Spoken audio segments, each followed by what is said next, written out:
Olá, sejam muito bem-vindos a mais um Metrópolis Entrevista. Meu nome é Gustavo Zucchi, sou o repórter da coluna Igor Gadelha. Estou aqui com a minha colega Carolina Nogueira e hoje nós vamos conversar com a relatora do projeto aprovado no Senado na noite de terça-feira, que inclui a misoginia entre os crimes equiparáveis ao racismo, a senadora Soraya Tronic. Senadora, muito obrigado por ter topado a entrevista aqui no Metrópolis. E já começo com uma pergunta, porque nas últimas 24 horas a gente teve mais uma onda de desinformação na internet, dessa vez sobre o seu projeto, o projeto relatado pela senhora. Eu queria então que explicasse o que exatamente agora passa a ser considerado crime que antes era permitido e o que continua sendo normal entre discussões de homem e mulher, para a gente esclarecer exatamente o que foi proibido no projeto da misoginia. Bom, primeiramente, agradeço ao Metrópolis, Gustavo e Carol, pelo convite para que a gente possa esclarecer a população sobre conceitos que ainda estão muito subvertidos, né, na concepção dos brasileiros e, inclusive, de muitos e muitos parlamentares, da maioria deles. Bom, precisamos entender que a misoginia passou a integrar a Lei 7.716, que criminaliza crimes de raça, cor, etnia, religião e procedência nacional e agora misoginia. Esta lei, ela tem um âmbito mais coletivo do que o seio doméstico, algo que acontece entre duas pessoas. Nós estamos falando da incitação ao crime de ódio contra as mulheres. Ódio, aversão contra as mulheres, se chama misoginia. Nós não estamos proibindo ninguém de nutrir dentro de si o ódio, tá? A questão é externalizar. Então, nós hoje vivemos um momento único em que há grupos e grupos em redes sociais disseminando o ódio contra as mulheres. Parece um retrocesso, sabe? Que o Brasil jamais imaginou ter visto. Os números são alarmantes. Nós vivemos, falaram em epidemia, eu falo em uma pandemia, tá? É algo surreal e cada dia mais hostil em todas as classes sociais. Portanto, para não dar o tal do bis in idem, isso foi analisado também, quer dizer, a dupla condenação. O crime de injúria normal dentro do seio familiar, que você não está propagando, se você cometer um ato desse de misoginia dentro de 4 paredes, a mulher pode alegar, sim, que houve uma injúria que vai para o Código Penal. Então a pena é menor. Agora, quando você propaga, quando você incita e quando você expõe no público, aí sim nós estamos criminalizando como injúria racial, se você está em público, racial não, injúria misógina, né, junto com a racial, e aumentando a pena. Carol? Senadora, a gente acompanhou, né, a tramitação desse projeto, teve uma tramitação muito longa no Senado, passou por diversas comissões, teve um debate também muito extenso ontem no plenário. Queria saber como que a senhora avalia, né, a dificuldade de tratar temas como esse no Senado Federal, né, diante de todo o cenário que a gente vive aí, né, como a senhora falou, de pandemia, né, então eu queria que a senhora avaliasse pra gente como é que a senhora vê isso. Realmente demorou muito para tramitar e eu sempre reclamo que o mês de março serve para nos distrair com eventos de comemoração do mês e do Dia das Mulheres. E eu sempre sou aquela que põe a água no chope. Eu chego e falo, não tenho nada para comemorar, não vejo avanços significativos quando nós estamos todos os anos comemorando, e agora neste ano foi 94 anos do direito de votar. Pelo amor de Deus. O nosso avanço é muito lento, tanto que chegamos nesse ponto. Então, não é uma briga das mulheres contra os homens, Gustavo, porque eu ainda quero deixar muito claro para vocês que se não fossem os homens, nós não estaríamos comemorando este projeto de lei que, sim, passou no Senado, apesar de todas as tentativas e todo o trabalho que nos deram para que ele chegasse neste ponto. Por quê? Porque passou 2 vezes pela Comissão de Direitos Humanos, porque no dia que eu relatei na CCJ, eu tive um embate muito pesado com alguns senadores. Outros votaram contra e preferiram sair, mas não me atacar. Eu tive o apoio do presidente Otto Alencar, um apoio fenomenal. E também agradeço ao presidente Davi Alcolumbre, porque se eles não quisessem, eles não pautariam o projeto. Mas demorou muito, como outros projetos demoram. E todo mês de março, nós, senadoras, recebemos a proposta da mesa diretiva do Senado para que elenquemos os 10 projetos mais importantes, na nossa opinião, para que eles tramitem. Projetos desde quando eu tomei posse em 2019, que estão ainda dormitando nas gavetas, né? Hoje em dia são nuvens, né? E mesmo a gente elencando todos os meses de março, eles nunca tramitaram. Então, no mês de março passado e neste mês de março, eu me neguei a indicar os projetos de lei que eu entendo que são prioridades, porque há projetos meritórios muito bons para o combate à violência contra a mulher. Por quê? Porque fica só pro forma, fica para inglês ver. De verdade, eles não tramitaram. Então, eu me neguei a elencá-los. Um deles, que eu considero muito importante, é o que permita, o que tire do limbo a defesa com spray de pimenta e com taser. Por quê? Porque quando você usa esta arma menos letal ou não letal, você consegue evitar uma morte. Diferentemente de um vídeo que está aí em voga desde ontem, do ex-presidente, que ridicularizou a lei do feminicídio, falou que toda mulher tinha que ter uma arma. E quando eu protocolei o projeto de lei das armas não letais, eu fui ridicularizada. Porque para eles armamento é só arma. Nós não queremos matar ninguém. Como muitas mulheres mataram para a legítima defesa ou legítima defesa de terceiros, no caso, filhos. Então, aconteceu hoje, inclusive, aconteceu ontem, então tá realmente muito sério. Eu considero um avanço, apesar de considerar pequeno, porque temos projetos muito bons ainda.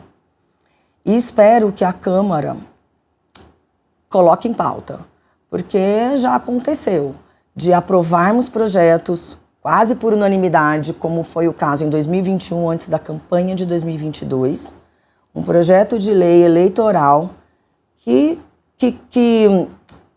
garantia um número fixo de cadeiras para as mulheres, porque hoje nós temos 30% de garantias de candidaturas. Nós queremos cadeiras, não queremos a cadeira dos homens. Nós queremos as nossas cadeiras, que eles estão sentados. E sobrarão os homens bons, os homens que entendem as mulheres. Eu acho que vai fazer um limpa. Então, nós aprovamos quase por unanimidade, porque 2 senadores naquele momento levantaram a mão contra. Senador Eduardo Girão e senador Flávio Bolsonaro. Que vocês entendam, de uma vez por todas. E ontem mantiveram o mesmo tipo de comportamento em relação à exigência de uma emenda inócua. Só para dizer que eles que tiveram a última palavra. Mas, enfim, só que chegou na Câmara, lá em 2021, simplesmente foi engavetado. Nós não queremos que isso aconteça. Uhum. Aproveitando o gancho, senadora, que a senhora falou de espera que a Câmara consiga pautar esse projeto, como que tá? A senhora já procurou ou tem procurado algumas pessoas lá na Câmara dos deputadas, para poder tentar agilizar esse processo, né? Talvez sensibilizar o presidente Hugo Motta para que esse projeto tramite de uma forma mais célere. A senhora já procurou alguém? Tem algum... Carol, cada dia a sua agonia. Nós não acreditávamos, desde a semana passada, inclusive, que eles ainda abordaram e pediram mais uma semana para eles estudarem um projeto de lei minúsculo. Que eles já estão cansados de saber do que se trata. eu fiquei focada, hiperfoco no meu trabalho de relatora. Não adianta eu ir para outra casa, sendo que eu não consegui resolver e nem entrar em acordo na minha casa, né? Então, esse é um trabalho que nós iremos fazer a partir de hoje, tá? Porque nós precisamos chegar a esse ponto. Agora, como este projeto de lei foi iniciado no Senado Federal, nós acreditamos sim que haverá muita briga, já estão aí prometendo que vai ser quente, mas eu creio que vai passar. Pode ser que ele seja modificado. Uma vez modificado, ele deve voltar para o Senado, a casa iniciadora. E aí eu volto para a relatoria e aí nós trabalhamos nele. Se houver modificações importantes, nós manteremos. Não tenho nenhum problema quanto a isso. Agora, as propostas indecentes, nós não manteremos. E, de repente, a Câmara pode até mesmo entrar em um acordo conosco, até mesmo aqueles que não concordam, para votar para que volte ao Senado, para que lá a gente consiga limpar, porque lá já está um caminho mais fácil e de número menor de parlamentares. Caso ele seja aprovado na Câmara do jeito que está, ele vai direto para a sanção. Uhum. Eu queria tratar de duas ideias, dois efeitos práticos do projeto aprovado ontem no Senado, que ainda precisa passar pela Câmara, a sanção presidencial ainda tem um caminho. Mas a senhora falou de epidemia, e a gente vê proliferar na internet muitas páginas do chamado movimento Red Pill, que é um movimento que prega muitas vezes o ódio à mulher, a manipulação da mulher, muitas vezes em termos de uma conquista amorosa, que tenta trazer isso para os jovens, trazer isso para homens que muitas vezes enfrentam momentos de insegurança na vida. Eu queria saber como que o projeto ataca essas páginas Red Pill, como que o projeto vai impedir que esse tipo de conteúdo continue sendo disseminado nas redes sociais, que a gente sabe que ainda há uma dificuldade de controle, especialmente, né, em redes sociais, onde o conteúdo de informação diário é muito grande. E uma segunda pergunta, em termos de feminicídio, a gente viu ao longo dos debates do projeto muito falando assim, olha, combater a misoginia, combater o discurso de ódio contra a mulher é o primeiro passo para a gente diminuir uma epidemia de feminicídio que existe no Brasil hoje, que todo mundo que acompanha aqui no Metrópolis, inclusive, vê que todos os dias a gente tem um ou mais casos de mortes de mulheres por questões de ódio, por questões às vezes conjugais, por questões relacionadas ao gênero feminino. Eu queria saber nesses dois trechos como atacar o Red Pill e por que dá para acreditar que um projeto de criminalização da misoginia vai ajudar a diminuir esse número absurdo de feminicídios no Brasil. Bom, existe um dispositivo legal que fala que quando esse tipo de crime é praticado nas redes sociais para grande escala, ele já tem uma agravante. E mesmo assim não conteve, aumentou. E na defesa do projeto eu destaquei que, por mais que tenhamos aumentado, que tenhamos conseguido trazer o crime de feminicídio como um crime autônomo no Código Penal, foi uma luta também enorme, nós não conseguimos diminuir o número. Então, eu não sei se essa resposta eu posso te dar. E não temos ainda meios, principalmente com as grandes operadoras, não sei se eu estou usando o termo correto, com aqueles que detêm as redes sociais. São as grandes, como é que eu falo? Não sei. Como a Meta, enfim. As Big Techs. As Big Techs, tá. Nós precisamos entrar num acordo com eles, porque eles precisam ter uma política muito mais severa em relação a isso. E dias atrás, em uma rede social, eu vi uma mãe reclamando porque os filhos entram nas redes sociais, assim, à vontade, e criam perfis e falam que tem 18 anos e tá tudo bem.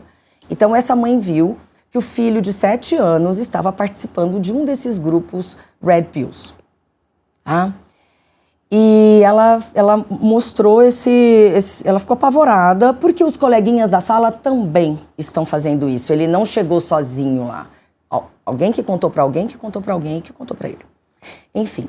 Agora, na segunda pergunta, que é sobre a questão da diminuição do feminicídio, como a criminalização da misoginia, como a inclusão da misoginia na lei de combate a crimes raciais pode diminuir o número de feminicídios no Brasil? Boa pergunta. Não tenho resposta. Não sei o que vai acontecer. O pior é que nós saíram do esgoto ainda os mais odiosos ainda. Desde a aprovação do projeto, eu tenho sido atacada com uma intensidade impressionante. Eu fiquei até mais de meia-noite denunciando posts de ódio e eu não consegui terminar. E hoje, quando eu acordei, mais e mais e mais posts de ódio. Um ódio impressionante, maioria homens, mas uma boa parte de mulheres misóginas. Tá? Então, nós não temos saída, a não ser trabalhar dessa forma. E arrefecer, na verdade, piorar a situação deles cada vez mais. O próprio senador Efraim destacou ontem que protocolou um projeto de lei para que o crime de feminicídio aumente para 50 anos e também aumente a fração, quer dizer, diminua a fração para a diminuição da pena, enfim. Então, porque hoje nós já conseguimos avançar em 40 anos. Em tese, vai ser quase uma pena perpétua, dependendo da idade deste agressor. Então, eu não sei o que nós precisamos fazer mais, porque nós temos, sim, trabalhado nesses temas, temos tentado ao máximo trazer para a sociedade a conscientização, só que a impressão que nos dá é que nós estamos vivendo também uma pandemia de uma dissonância cognitiva coletiva.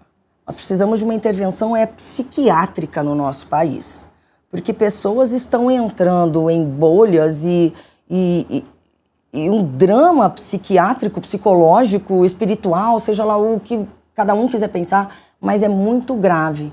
As pessoas estão se sentindo autorizadas a fazer o que bem quiserem, por detrás de um computador, por detrás de um celular.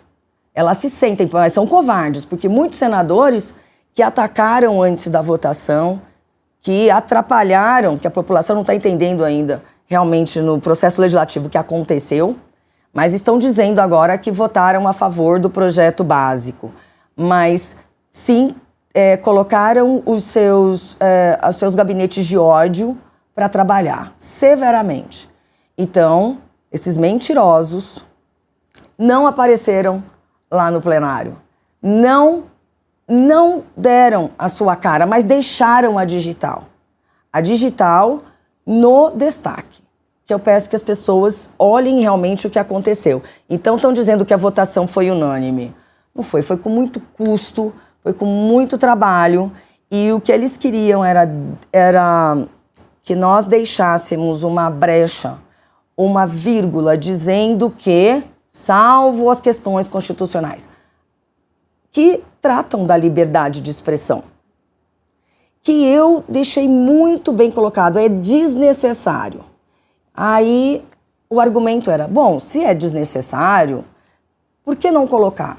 Porque nos demais crimes da Lei 7.716 de 89, nós não colocamos. Qual é a diferença entre o crime de racismo, de cor, de etnia, de religião, de procedência e agora misoginia?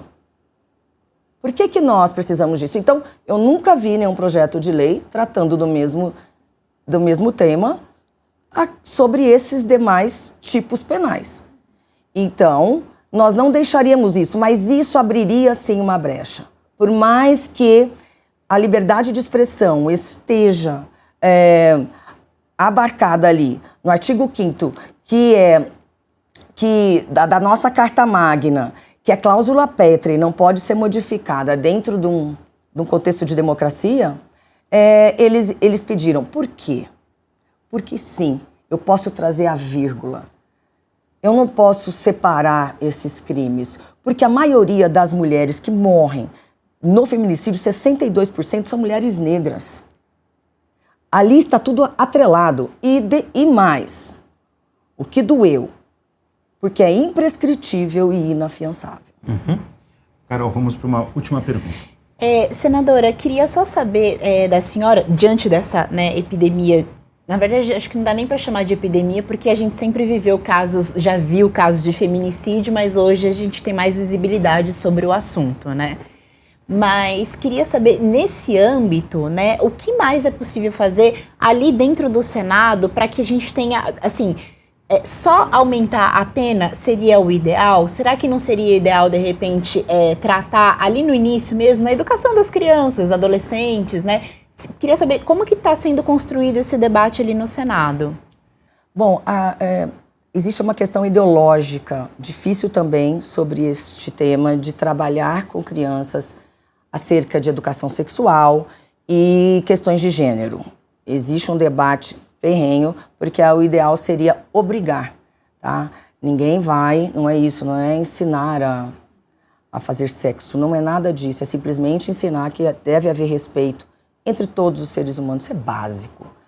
Enfim, mas trazer esta consciência, isso é difícil também, é difícil tocar nesse assunto. O que nós estamos tentando fazer, e eu protocolei um projeto de resolução para constar no Regimento Interno do Senado Federal. Estou esperando o presidente Davi, agora eu acho que ele está mais sensibilizado, né, presidente? Por favor, distribua este PRS, ele já está 1 ano e meio protocolado, para que possamos dar prioridade de tramitação aos projetos de lei que tratam de violência contra as mulheres, certo? E que, inclusive, possa trancar a pauta.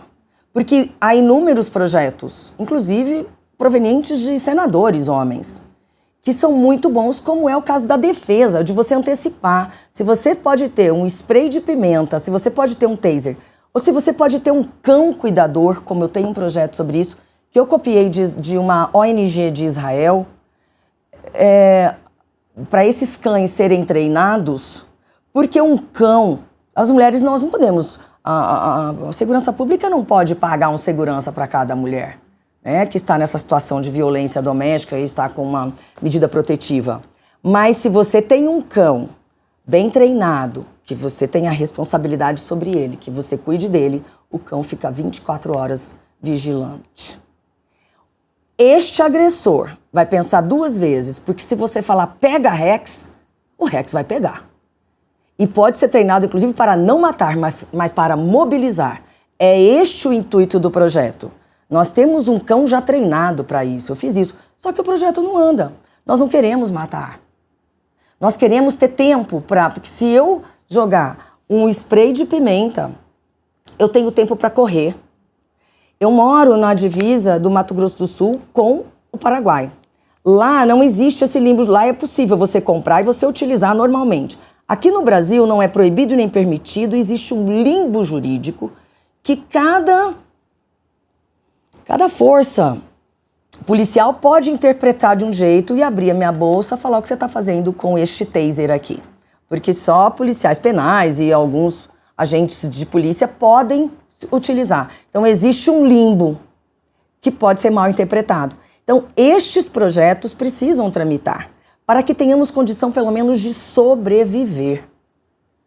Então é mais uma forma da gente desengavetar tantos projetos bons. Espero que agora, com essa repercussão e com a participação da sociedade civil, que é de suma importância, e a sociedade civil se levantou, homens e mulheres se levantaram, sim, a favor deste crime. Aqueles que não se preocupam, porque eles não cometem esses crimes. Então tem muita gente preocupada. E outra, a Constituição já ressalva. Você tem a liberdade dentro do âmbito artístico, mas ela dentro do âmbito religioso, dentro de um templo. Porém, não existe nenhum direito que seja absoluto. Nenhum. Nenhum. Então, por quê? Porque nós precisamos ver o caso concreto. A liberdade de expressão termina onde começa o Código Penal. Simples assim. Você tem o direito de cometer qualquer crime, só que você vai sofrer as consequências. Ninguém está tirando o teu direito de ser misógino. Qual é o problema? Se você externar isso, aí você pode sofrer as sanções. E a ação é pública, é penal, pública, incondicionada à representação da vítima. Portanto, o passo foi muito grande. Espero que a Câmara agora consiga apreciar esse projeto de lei que a sociedade brasileira espera. Senadora, muito obrigado pela entrevista e vamos ficar de olho nos próximos passos desse projeto tão importante. Peço que vocês nos ajudem. A participação da imprensa é de suma importância para dar visibilidade e trazer a sociedade civil conosco. Conversamos com a senadora Soraya Tronic, relatora do projeto contra a misoginia no Senado e que agora vai para a Câmara dos Deputados. Agradecemos a todos que acompanharam a entrevista. Até a próxima.